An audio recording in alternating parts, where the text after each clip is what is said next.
جب ہم ترگت الب کا نام سنتے ہیں تو فوراً ہمارے ذہن میں ایک لمبا چوڑا مجاہد آتا ہے جس کے ہاتھ میں ایک بھاری کلہاڑی ہوتی ہے جو ایک ہی وار میں دشمنوں کی صفیں الٹ دیتا ہے۔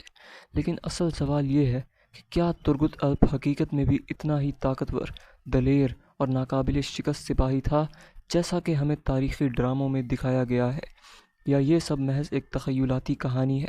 آج کی اس ویڈیو میں ہم آپ کو بتائیں گے کہ اصل ترگت الب اصل زندگی کے کارنامے کیا تھے، اور ساتھ ہی ہم اس کا موازنہ مشہور ترک ڈراموں ارطغرل غازی اور قیام عثمان میں دکھائے گئے کردار سے کریں گے۔ آئیے وقت کے پردے ہٹا کر جاننے کی کوشش کرتے ہیں کہ حقیقت کیا ہے اور داستان کیا۔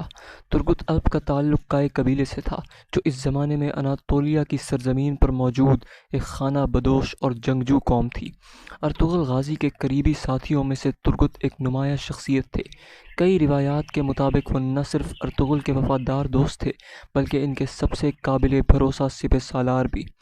ان کا اصل نام ترگت بن بیامہ تھا اور وہ اپنی جوانی ہی میں جنگی مہارتوں میں کمال حاصل کر چکے تھے۔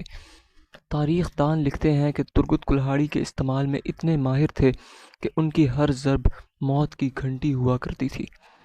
دشمن جب میدان جنگ میں ترگت کو دیکھتے تو ان کے قدم لڑکھڑا جاتے اور ان کی آنکھوں میں خوف اتر آتا۔ لیکن سوال یہ ہے کہ تاریخی حوالوں میں ترگت الب کا ذکر کہاں کہاں اور کیسے ملتا ہے۔ سب سے پہلے ترگت الب کا تذکرہ عثمان اول یعنی سلطنت عثمانیہ کے بانی قریبی ساتھی کے طور پر کیا جاتا ہے۔ جب عثمان غازی نے عثمانی ریاست کی بنیاد رکھی تو ترگت الب ان کی فوج کے ابتدائی سپہ سالاروں میں شامل تھے۔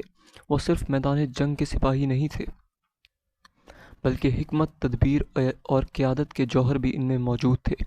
تاریخ کے مطابق ترگت الب نے اناطولیہ میں کئی قلعوں کی فتح میں کلیدی کردار ادا کیا۔ ان میں سب سے مشہور فتوحات میں انگول یعنی ایناگول اور کلاچہ حصار کے قلعے شامل ہیں۔ ان فتوحات کے بعد عثمان غازی نے ترگت کو گورنر آف ایناگول بھی مقرر کیا، جو اس دور میں ایک بہت بڑی ذمہ داری سمجھی جاتی تھی۔ اب بات کرتے ہیں ترگت الب کی طاقت اور شخصیت کے اس پہلو پر جو ڈراموں میں دکھایا جاتا ہے۔ ڈرلس ارطغرل میں ترگت کو ایک نڈر، بے خوف، خاموش مگر خطرناک جنگجو کے طور پر پیش کیا گیا ہے۔ کینگز گوسکن جنہوں نے یہ کردار نبھایا، انہوں نے ترگت کے لیے خاص طور پر کلہاڑی کے استعمال اور جنگی انداز سیکھے تاکہ ان کی حرکات اور انداز حقیقت سے قریب تر محسوس ہو۔ ڈرامے میں ترگت کا لباس، ان کا وقار، ان کی وفاداری اور ارطغرل سے محبت، سب کچھ ایک مکمل مثالی سپاہی کے طور پر دکھایا گیا ہے۔ مگر سوال یہ پیدا ہوتا ہے، کیا یہ سب حقیقت پر مبنی تھا؟ تاریخی حوالوں سے یہ تو ثابت ہوتا ہے کہ ترگت الب ایک ماہر جنگجو تھے، لیکن یہ بات مبالغہ آمیز لگتی ہے کہ وہ اکیلے ہی درجنوں سپاہیوں کو مار گراتے۔ حقیقت یہ ہے کہ جنگ ایک اجتماعی عمل ہے اور کسی ایک شخص کی بہادری پورے محاذ پر غالب نہیں آ سکتی جب تک وہ منظم حکمت عملی کے ساتھ نہ ہو۔ البتہ ترگت کی فتوحات اور ان کا عثمانی خلافت کے قیام میں کردار اس بات کو ظاہر کرتا ہے کہ وہ عام جنگجو نہیں تھے۔ وہ ان عظیم شخصیات میں سے تھے جنہوں نے اسلام کے پرچم کو اناطولیہ میں سربلند کیا۔ ایک دلچسپ بات یہ ہے کہ ترگت الب کی عمر سے متعلق تاریخ دانوں کے درمیان اختلاف موجود ہے۔ کچھ روایات کے مطابق وہ 125 سال تک زندہ رہے اور خلافت عثمانیہ کے ابتدائی 3 خلفاء کے دور میں سرگرم رہے، جبکہ دیگر مورخین اسے مبالغہ سمجھتے ہیں اور کہتے ہیں کہ شاید ان کا نام بعد میں آنے والے کسی دوسرے جنگجو کو منتقل کیا گیا ہو، جیسا کہ قبائلی نظام میں اکثر ہوتا تھا۔ تاہم یہ بات طے شدہ ہے کہ ترگت الب اسلام، انصاف اور وفاداری کے لیے وقف کر دی تھی۔ اب بات کرتے ہیں وہ روحانی پہلو کی۔ ترگت صرف ایک بلکہ ان کا جھکاؤ روحانیت کی طرف بھی تھا۔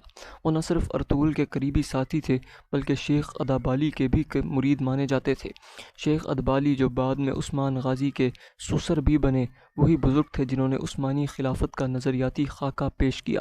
ترگت الب جیسے جانباز ان کے افکار سے متاثر ہو کر صرف تلوار نہیں چلاتے تھے بلکہ ان کے دل میں اسلام کی روشنی بھی تھی۔ یہی وجہ ہے کہ وہ انصاف، مساوات اور بھائی چارے کی علامت سمجھے جاتے تھے۔ ان کی وفات سے متعلق بھی مختلف آراء پائی جاتی ہیں۔ کچھ روایات کے مطابق ترگت الب نے بڑھاپے میں وفات پائی اور ان کا مزار آج بھی ترکی کے شہر اناگول میں موجود ہے، جو زیارت گاہ کی حیثیت رکھتا ہے۔ وہاں آج بھی لوگ ان کے مزار پر فاتحہ خوانی کے لیے آتے ہیں اور ترگت الب کو ایک ہیرو، ایک ولی اور ایک مثالی مسلمان کے طور پر یاد کرتے ہیں۔ ان کے مزار پر عثمانی فن تعمیر کی جھلک بھی دیکھی جا سکتی ہے، جو اس دور کی ثقافت کا مظہر ہے۔ آخر میں سوال یہ ہے کہ ترگت الپ ہمیں آج کیا سکھا جاتے ہیں؟ کیا وہ صرف ایک کہاڑی چلانے والا جنگجو تھے، یا ان کا وجود ہمیں ایک پیغام دیتا ہے؟